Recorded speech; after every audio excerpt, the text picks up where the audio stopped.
ሰላም ጤና ይስጥልኝ። የፈጠነ ሚዲያ ነው። ወቅታዊና ሰበር መረጃዎችን በፍጥነት ወደ እናንተ የምናደርስበት የዜና ቻናላችን ነው። ቃል ኪዳን ስባለው ነኝ። ዛሬ ዓለምን ያስደነገጡ 4 ታላላቅ ጉዳዮችን ይዤላችሁ ቀርቤያለሁ።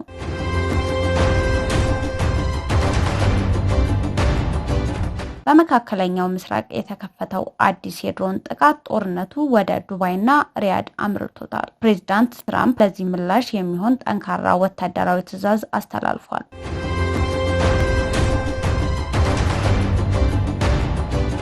በኢራን በኩል የታየው ድንገተኛ የስልጣን ሽግግር እና የጀነራል ጉሽ ገብረ የትግራይ ወቅታዊ ሁኔታ መግለጫዎች የዛሬ ትኩረቶቻችን ናቸው። ዝርዝር መረጃዎቹን አቀርባለሁ። አብራችሁን ቆዩ።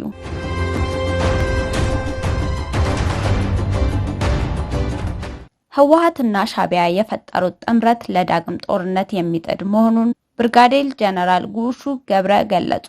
ቲግቫ ኢትዮጵያና ቲቢኤስ እንደዘገቡት የቀድሞ የትግራይ ኃይሎች ከፍተኛ አመራር ብርጋዴር ጀነራል ጉሽ ገብረ ከቲቢኤስ ቴሌቪዥን ጋር ባደረጉት ቆይታ በወቅታዊ የትግራይ ፖለቲካ እና ከኤርትራ መንግስት ጋር የተደረገ ስላለው ግንኙነት ጠንከር ያሉ ትችቶችን ሰንዝረዋል።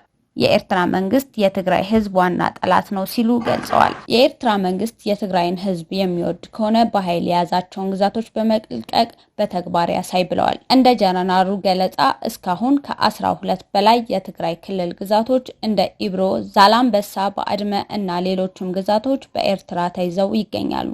በቅርቡ በህወሓትና በሻዕቢያ መካከል ተፈጥሯል የሚባለው ጽምዶ የተሰኘው ግንኙነት ጀነራሉ አምርረው ተቃውመዋል። የትግራይን ህዝብ ለዳግም ጦርነት የሚጥድ ነው ሲሉ ብርጋዴር ጀነራል ጉሽ ገብረ ገልጸዋል።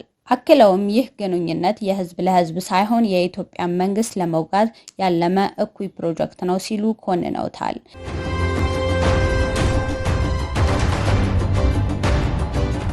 እንደ ሲኤንኤን ዘገባ በዱባይ የሚገኘው የአሜሪካ ቆንስላ በድሮን ጥቃት ተመታ።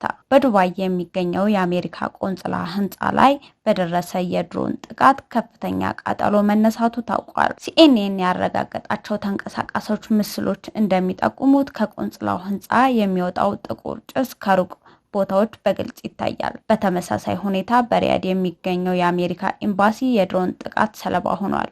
እስካሁን ድረስ ለጥቃቱ ኃላፊነት የወሰደ አካል ባይኖርም ጥቃቱ የተሰነዘረው በኢራን ድሮኖች ሳይሆን እንዳልቀረ በስፋት እየተጠረጠረ ይገኛል። ይህ ጥቃት ኢራንም በቅርቡ ለደረሰባት ወታደራዊ እርምጃ የሰጠችው አጸፋ ምላሽ ሊሆን እንደሚችል ተገምቷል። እስካሁን ባለው መረጃ ጥቃቱ በሰው ህይወት ላይ ያደረሰው ጉዳት በዝርዝር አልታወቀም።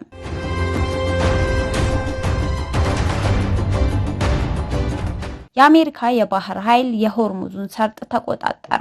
ዋይት ሀውስ ባወጣው መግለጫ መሰረት በዱባይና በሪያድ የሚገኙ የአሜሪካ ዲፕሎማሲ ተቋማት ላይ የደረሰው ጥቃት ተከትሎ ፕሬዝዳንት ዶናልድ ትራምፕ ባስተላለፉት ትዕዛዝ የአሜሪካ የባህር ኃይል በሆርሙዝ ሰርጥ በኩል ለሚያልፉ የንግድ መርከቦች በሙሉ ጥበቃ እንዲደረግ አዘዋል። አስፈላጊ ሆኖ ሲገኝም የጦር መርከቦች የነዳጅ ጫኝ መርከቦች ተከትለው እንዲጓዙ መመሪያ ሰጥተዋል። ይህ እርምጃም ዓለም የነዳጅ ዝውውር እንዳይስተጓጎል የታለመ እንደሆነ ተገልጿል። ከወታደራዊ ጥበቃው በተጨማሪ ፕሬዝዳንቱ ታላላቅ የንግድ መርከቦችን የፖለቲካ ስጋት ዋስትና እና የገንዘብ ድጋፍ እንዲሰጥ አዘዋል። ይህም በክልሉ ባለው አለመረጋጋት ምክንያት የኢንሹራንስ እና የትራንስፖርት ወጪ እንዳይንር ለማድረግ የታለመ ነው። ትራምፕ በሰጡት መግለጫ የአሜሪካ ወታደራዊና ኢኮኖሚያዊ ጥንካሬ የዓለም ቁንጮ ነው በማለት የነዳጅ ዝውውርን ለማረጋገጥ ማንኛውም እርምጃ ለመውሰድ ዝግጁ መሆናቸውን አረጋግጠዋል።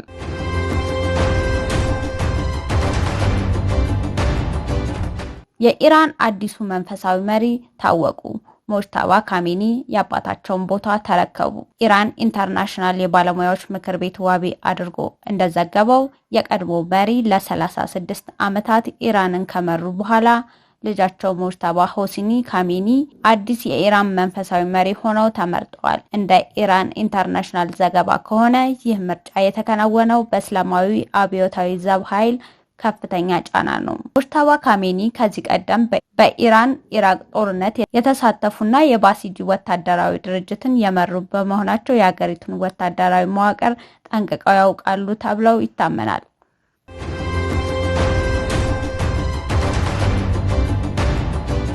ባለፈው ቅዳሜ በአሜሪካና በእስራኤል ጥቃት ህይወታቸው ያለፈው የአሊ ካሜኒ የቀብር ስርዓት በትውልድ ስፍራቸው መሻሃድ እንደሚፈጸም ተገልጿል።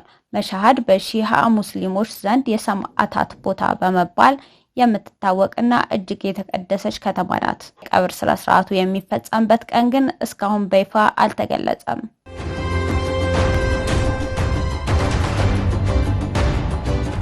የተከበራችሁ የፈጠነ ሚዲያ ተከታዮች ዛሬ ያቀረብናቸው መረጃዎች እነዚህን ይመስሉ ነበር። ቻናላችንን ሰብስክራይብ በማድረግ ሁልጊዜ ፈጣን መረጃዎችን ያገኙ።